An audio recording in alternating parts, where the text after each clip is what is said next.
topics and opinions expressed in the following show are solely those of the hosts and their guests and not those of W4CY Radio, its employees, or affiliates.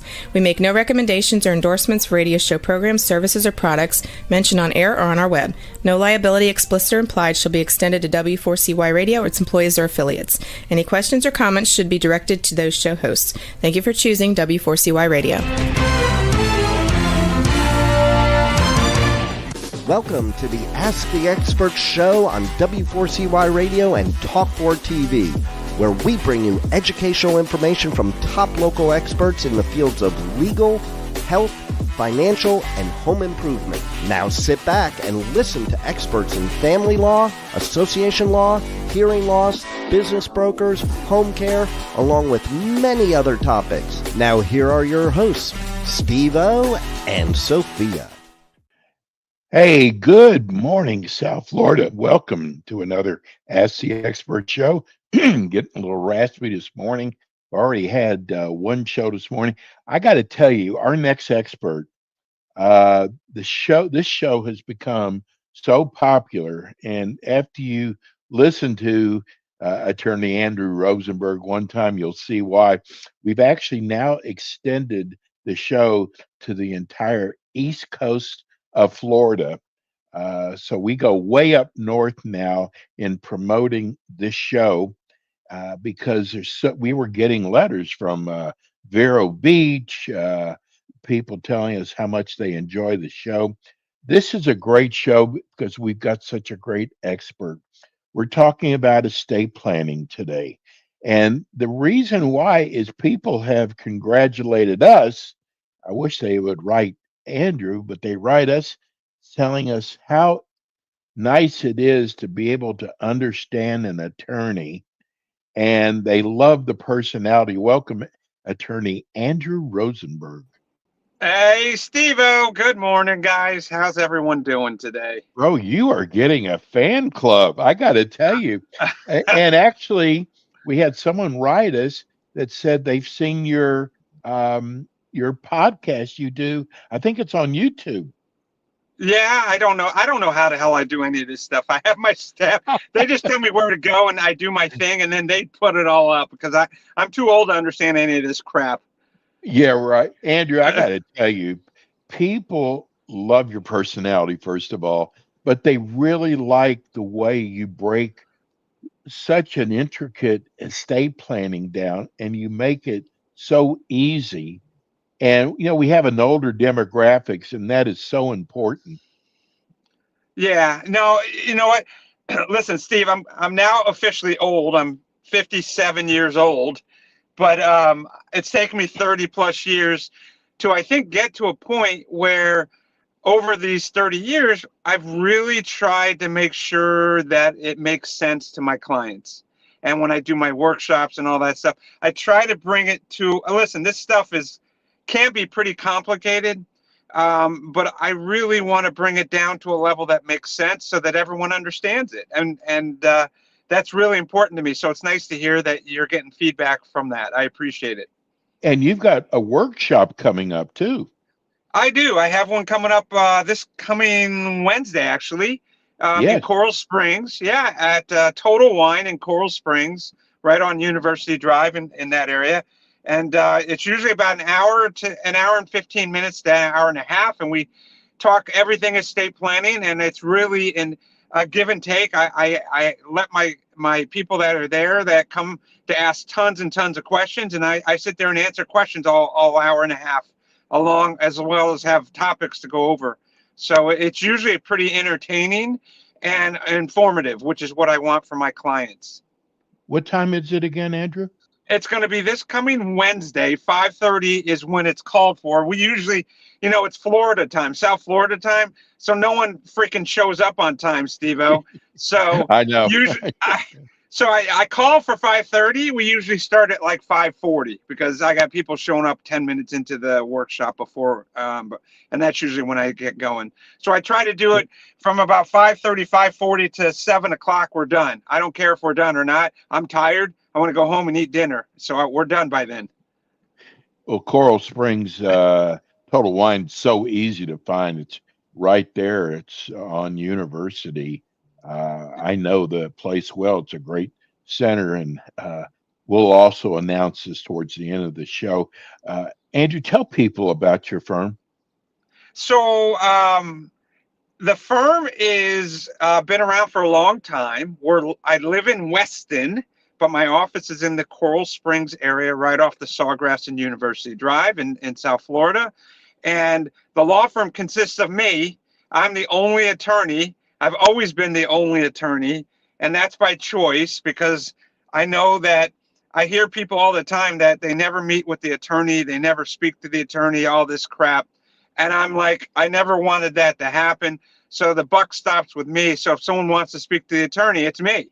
So it's my office. I have a pretty large staff. I think I have like 5 to 7 people working for me. But I am the only attorney, and we do wills, trust, estate planning, probate, and elder law, and that's our focus. And I enjoy it. I've been doing it a long time. People ask me what happens if I die, and that's a great question. And I tell people, listen, I'm human, so I'm not going to be here forever. And if something were to happen to me, my clients all have their original documents. I scan them in and make sure we have copies of everything. But they have all the originals. I tell them, God forbid I'm not here, you can go to any other estate planning or elder law attorney that knows what they're doing, and they should be able to pick it up and handle things from that point forward, moving forward, if that should ever happen. Well, those things do happen, as you and I know from our past estate planning attorney back years ago. But Yeah. Andrew, you know what? The question we get most about your show is, and I was surprised. I thought a lot more people knew about elder law. Yeah. And because we get so many people, I want to start off with that today, so I make sure I get that in. Okay. Yeah. And then I want to talk about what happened to me over this holidays. I think Yes. the clients, the fans will appreciate it. So here's what I like to describe elder law as. Elder law, and people, other attorneys may describe it differently, Steve, but I like to describe it as follows. When we get elderly, things change. And unfortunately, a lot of things change in regards to maybe you need to get into an assisted living or home health care or nursing home situation. So I like to Long-term care. describe the elder law. Yeah, I like to describe the elder law area as the area where we're at a point where my husband, my wife, my brother or sister, we got to take care of him or her, and we need to get him or her into an assisted living or to a nursing home or home health care or something of that nature. And the problem with that, Steve-O, is, at least, listen, every state's different. So if you're listening in another state, you need to follow those state mandates. But the problem with it is that there's only 3 ways that we can deal with paying for home health care, for assisted living or nursing home. And the first and best way, by the way, is through long-term care insurance. And the goal is everyone should have long-term care insurance, but I will tell you probably 80% of the people out there do not have it because it's so freaking expensive. Yes, right. And it's horrible. It's horrible. And you know what the other problem is with the long-term care insurance, at least over these past many years, is that people that do have the long-term care insurance, they keep jacking up these premium rates every year. And it's getting to a point where it's unaffordable for the elderly to pay for it. So they end up dropping it. And then once they drop it, they're bare, and then they're screwed because now if something happens, what the hell are they going to do? And that's the problem. So elder care deals with this whole mess, in my opinion. And so, but here's what I want people to understand is that if you have home health care or you need home health care, assisted or nursing home, the first way to pay for it is with long-term care insurance. If you haven't gotten long-term care insurance, it's probably too late, and that's all right. I see that all the time. So then the second way that these places get paid is, believe it or not, your assets and your income. That's where it comes from. And what happens, unfortunately, is it's expensive as you know what, and it's crazy. And so your assets get dwindled pretty quickly on a monthly basis, as well as your income, until we reach a point where there's not enough assets or income, and then Medicaid will kick in. And that's the three-tier system that I like to call for elder care. And how do you plan for that? Is we got long-term care insurance. Then next on the level is your assets and your income until you basically got nothing left. And then Medicaid comes in and pays for everything. And so what the question becomes, well, how much are we talking about in income and how much are we talking about in assets before Medicaid kicks in? And the answer is, if you're single, I'm going off memory, so forgive me, guys, if I'm off a little bit. If you're single, you have to have $2,000 or less of income of assets. That's it. You're only allowed to have $2,000. Anything above that, you do not qualify for Medicaid. And your income has to be, I believe it's $2,601 a month or less to qualify. So if you have more than that in income or more than that in assets, you're going to have to dwindle that income or that income and those assets until it's below that before Medicaid will kick in. So a lot of times what we do, and Florida's very good about this, is we're allowed to do what I call, and I talk about this in the workshop, by the way, what I call crisis Medicaid planning, where I got someone that needs to go into an assisted living or nursing home now, and they have too much in income and too much in assets, or either or both. So what we do is we prepare legal documents that are allowed in the state of Florida, because Florida's been very lenient in regards to Medicaid planning, and we can move assets into legal documents, and we can legally move income into legal documents and get you qualified technically overnight, but within a very short period of time, so that all that income and all those all those assets don't get taken away by the nursing home or assisted living, and hopefully will stay within the family. So that I know it's a long-winded way of explaining what elder care is, but again, I'm going to summarize it.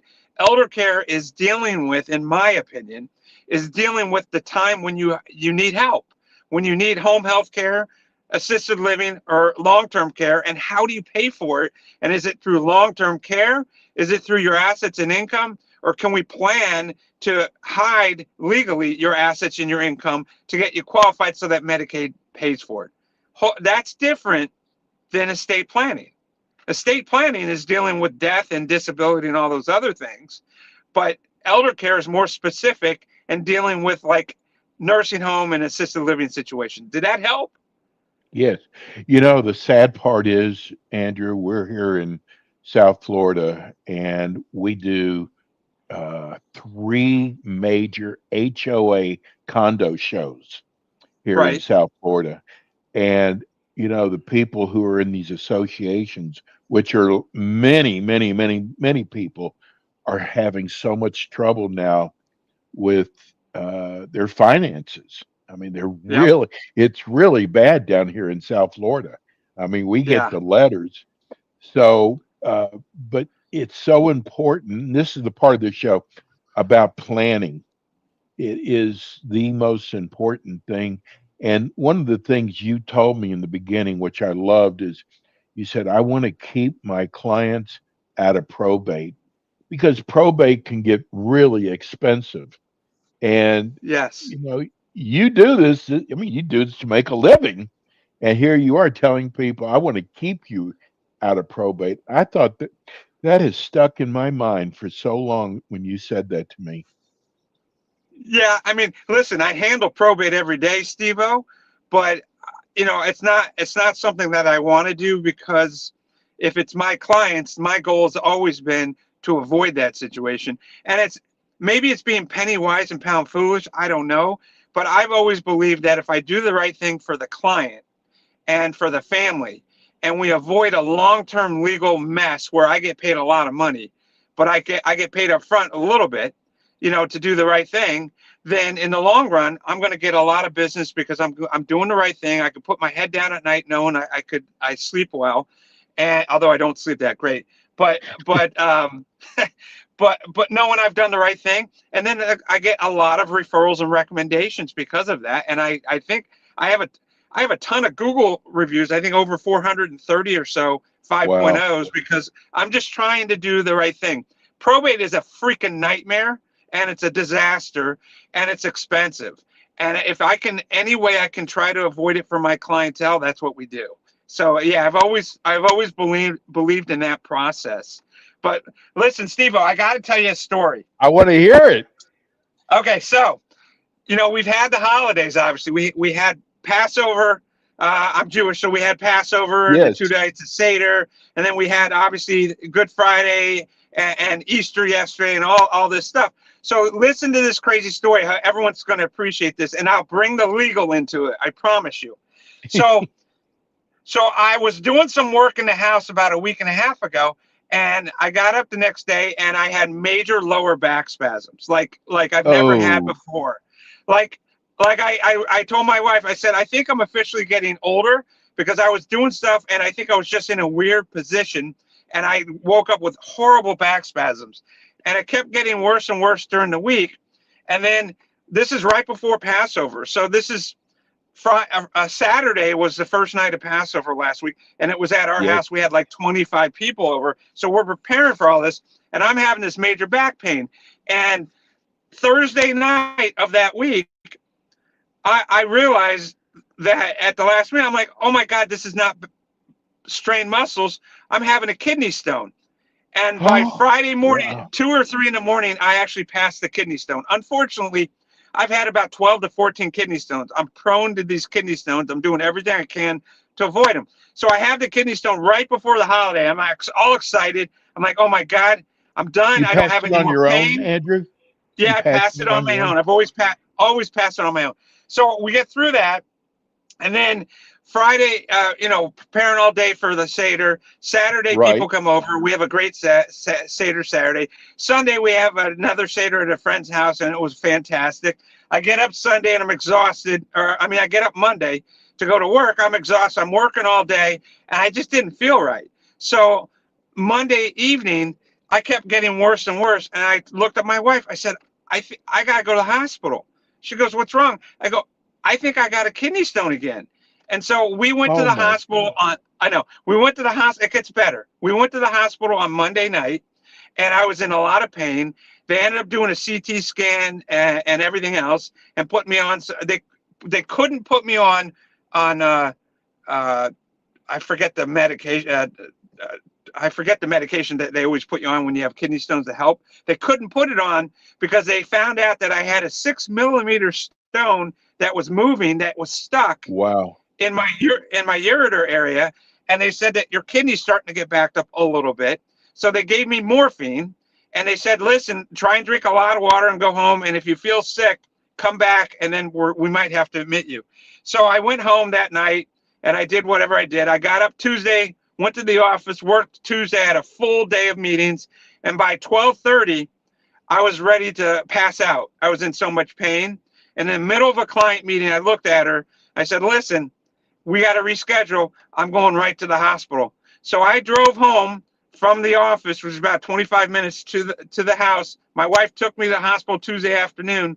And Tuesday afternoon, evening, I was in so much pain that when I got into the ER, I couldn't even talk. I was in so much pain. I don't cry.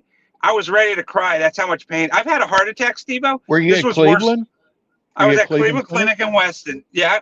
And I've had more pain as a heart attack victim. I mean, less pain as a heart attack victim than as having this kidney stone.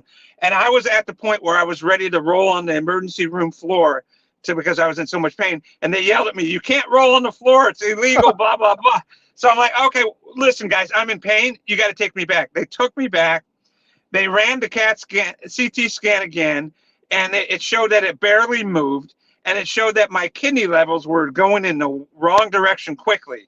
So I was backed up, and it was causing major problems. So they squeezed me in, and I had to have emergency surgery on Tuesday night to the lithotripsy or whatever. And they went in through in the you-know-where, my privates. Yes. And they zapped it. I had 3 kidney stones. I had a small one. I had a 6 millimeter one that was stuck. And then there was a 10 millimeter that was in the kidney that they zapped out. So it was crazy. So I had this whole thing Andrew, going on. in my Jewish mind, I'm going, how did you do the Seders? I Not know, one, I know. but two. So, but here's what, and I know we don't have a lot of time, but here's the point. When I was in the emergency room, I could hardly talk.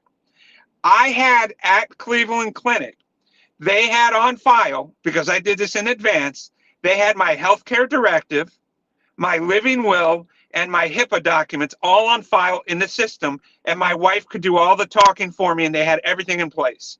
And that was the moral of the story is as follows. Listen, we don't know when the S is going to hit the fan when it comes to health issues. So I always tell all my clients, one of the most important things you can do is with your healthcare surrogate, your living will, and your HIPAA document, give a copy to your primary doctor when you see them so they have a copy on file.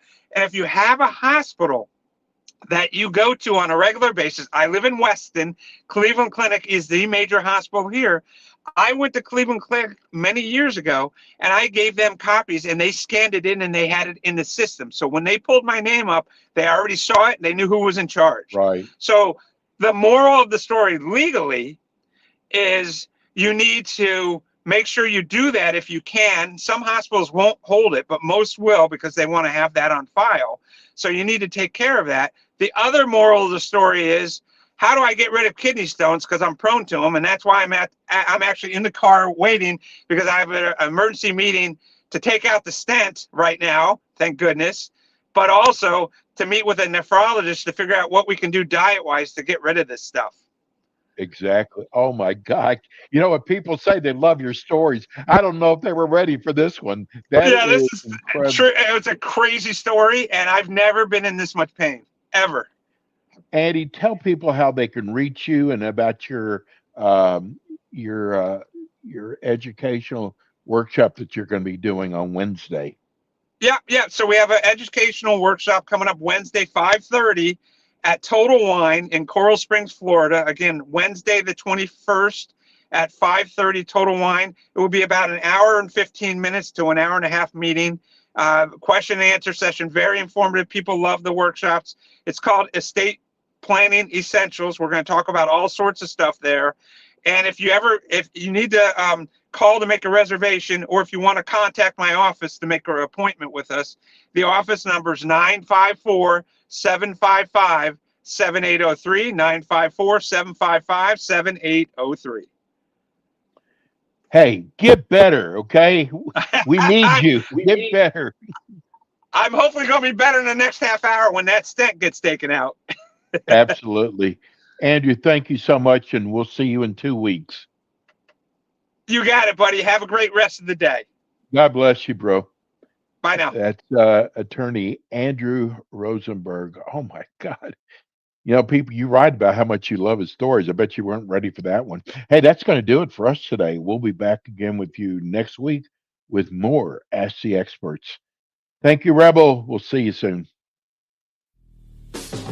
Thanks for tuning in today to the Ask the Expert show on W4CY Radio and Talk4 TV. Tune in next week and every week to hear more from our experts on personal injury, insurance, air condition repairs, estate planning, Medicare, and many other topics in the areas of legal, health, financial, and home improvement. See you next week.